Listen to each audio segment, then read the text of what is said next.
Hello, what's up guys? This is Sami and I'm here again with an amazing tip number 2 about Premiere Pro CC 2021. So this is about quick copy or duplicate a clip and selecting multiple clips as well. So somewhere in editing, usually you want to duplicate your clips repeatedly.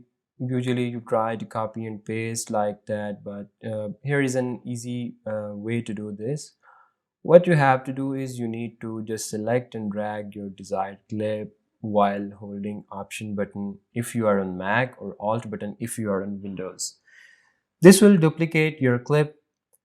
Secondly, if you want to select your multiple clips, just stop the pointer in your timeline from where you want to select.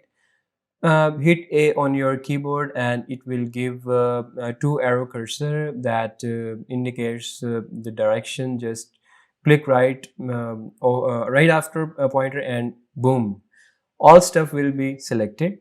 Now drag it wherever you want to add your desired stuff here. Similarly, if you want to select clips before the pointer, then press Shift A and this will give you the arrows in a backward direction. So well, this is the tip for today. Tell me if in comment section if you want any specific tips or help. Subscribe to my channel if you are new and press the bell icon so that you will never miss my upcoming tips. Thank you.